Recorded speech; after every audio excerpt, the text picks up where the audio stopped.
7h38, merci de nous rejoindre sur Radio J, merci d'être avec nous, merci de votre écoute, de votre fidélité. Judith Mergui nous a rejoint en studio. Judith, bonjour. Bonjour Ilana, bonjour Eric, bonjour Thomas, bonjour à tous les auditeurs.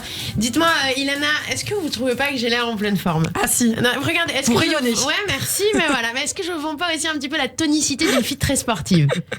Si. Oui. Eh ben pas du tout. Voilà, pas du tout en fait. Avant d'ailleurs, j'étais comme vous tous à me morfondre. Oh là là, je suis trop nulle en sport. Oh là là, c'est trop dur d'aller à la salle, tout ça. Et d'ailleurs, quand j'y allais, je regardais cette fille au premier rang. Tu la connais, tu sais, c'est celle qui met pas le t-shirt. Elle met que la brassière. Hein, ouais. Ah, toi aussi, tu les as acheté les brassières Adidas à 80 € les 4 cm de tissu. Mais toi, tu peux pas les montrer les brassières parce qu'en fait, toi, entre ton caleçon de sport et ta brassière, il y a ce qu'on appelle un bourrelet. Voilà. Hein, et ce bourrelet, il exige un t-shirt, sinon il prendrait froid. La nana du premier rang, Clarissa, tu sais, son corps, il est en titane. Toi, ton corps, il est en lasagne. Cette fille, en fait, tu l'as envie et en même temps, tu la hais. Je peux pas t'expliquer, tu sais, c'est paradoxal. D'un côté, t'es contente qu'elle soit là, parce que d'abord, tu peux copier les pas de la Corée de Step sur elle, tu vois. Et en même temps, d'un autre côté, tu la jalouses tellement. Mais tu sais quoi, dans ta tête, il y a des incantations berbères. Il y a de la magie noire. C'est des trucs vaudous, tu vois. Tu t'entends dire, tu fais ta Corée, mais en même temps, tu t'entends dire des trucs bien. Amen, tu trébuches sur le step et tu te fais une cheville, Clarissa. Amen, l'haltère, elle te tombe sur l'orteil, elle te casse l'orteil, voilà. Et des fois, tu sais, c'est incroyable parce que ton cerveau est capable de l'insulter et de l'admirer en même temps. C'est fou quand même. T'es là, amen, que tu te casses le coccyx, que tu puisses plus tortiller tes fesses. Oh là là, mais qu'est-ce qu'elles sont rebondies tes fesses. Mais la dame, elle a mis des coussins dans ses fesses, c'est pas possible. Et tu vois, et c'est là que ça m'a frappé. C'est pas moi qui suis nulle en sport, messieurs, dames. C'est juste que je suis juste nulle par rapport à Clarissa. Vous voyez? C'est-à-dire que je dois pas m'améliorer en sport, je dois juste changer mon référentiel de comparaison. Et depuis que je fais ça, ça va beaucoup mieux. Ah, donc vous avez changé de salle de sport, Judith. Mais non, mieux. En fait, maintenant, je m'entraîne à l'EHPAD en bas de chez moi. Ah, d'accord. Mais c'est génial. Alors, il y a tout ce qu'il faut sur place, hein.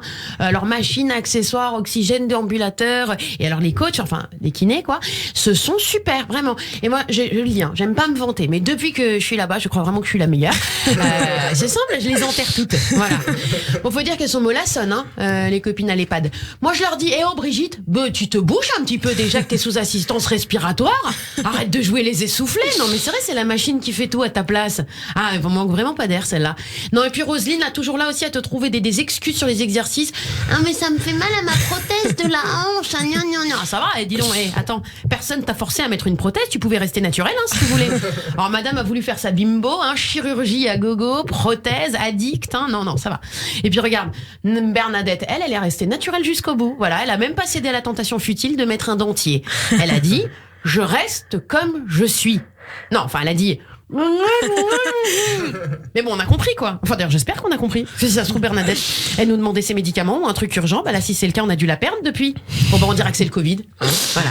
Vous avez compris ma technique, Ilana? Oui, j'ai tout à fait compris. Oui. C'est-à-dire que je n'essaye plus de corriger mes défauts, j'adapte plutôt mon entourage. Je ne fréquente plus que des gens qui me mettent en valeur par leurs propres échecs. D'accord. Vous avez compris? Et ce qui est incroyable, hein, les auditeurs peuvent essayer de faire ça chez eux, hein, c'est qu'on peut décliner ça à volonté en fonction de ses complexes. Vous voyez? Par exemple, avant, il y a eu des moments où je ressentais parfois, certes, quelques lacunes en culture générale. Vous voyez? J'avais honte en société. Bah ça c'est fini. Depuis moi j'invite que des gamins de CE2 à mes dîners. Oh là là, est-ce qu'ils sont incultes? Mais écoutez, mais vraiment, vous savez quoi, elle est même pas capable de prononcer correctement la capitale des USA, tu sais. Ils te disent New York au lieu de New York, tu vois. Il y a même un petit inculte qui dit Washington. Alors n'importe quoi. Et si j'étais sa mère, j'aurais eu honte, hein, non vraiment. Alors voilà, bah donc du coup je brille, hein, je suis un petit peu leur Anne Sinclair, hein, vous voyez. Et puis alors pareil, hein, moi avant j'avais honte aussi des fois de pas être à l'aise financièrement autant que certains amis qui avaient plus ou mieux réussi, hein, dit-on. Alors vous connaissez ce moment des additions un peu trop salées, quand on est mal à l'aise, hein, quand on les partage, les vacances un peu trop chères. C'est réglé tout ça. Je pars maintenant en vacances dans des petites favelas du sud du Brésil. Ah non mais écoutez, je me suis jamais sentie aussi riche. C'est simple, je suis une vraie jet-setteuse. Et puis je m'y crois, hein. Attention, j'arrive, je commande des empanadas pour tout le quartier. Et puis alors quand le mec me dit ça fera 18 réals, hein, ce qui fait 3 centimes d'euros, je gueule, bah c'est moi qui régale, allez-y, ça me fait plaisir, voilà. Et tu déclines, voilà, tu n'aimes pas ta peau, et bah t'oublies les soins du visage. Tu traînes à la sortie des collèges, à cet âge-là, ça a pas encore fait à cutane, ça bourgeonne à foison. Tu cuisines mal, et bah t'invites des gens qui ont le Covid, ils ont perdu le goût. Voilà, tu pues des pieds, et bah t'invites des gens qui ont le Covid, ils ont perdu l'odorat. Voilà. Bon, là, par contre, les amis, je vais devoir y aller, parce que j'ai mon fameux tournoi de fléchettes avec mes copains de l'association NVMH, non-voyants mais heureux. Et vous savez quoi, je gagne à tous les coups. Voilà, on se rassure comme on peut. Ah, pardon, Ilana, je suis désolée, je viens de recevoir un SMS. Je suis obligée de regarder ce que c'est parce que c'est peut-être urgent. Mais comme à la maison. J'adore tous ces moments qu'on passe ensemble. J'ai enfin pu trouver plus ignoble que moi. Signé le diable. Bon, en même temps, je l'ai mérité, celle-là. Écoutez, je vais vous dire à tous, c'est vrai que ma technique, elle peut paraître diabolique et méchante, mais en fait, c'est finalement un rappel qu'il est important de relativiser. Et je finirai donc par un proverbe arabe.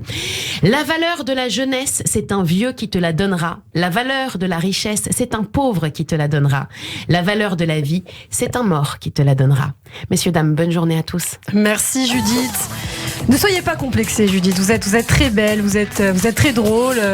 Il ne faut pas complexer, il faut relativiser comme vous dites et tout roule, c'est la vie. Merci Nana.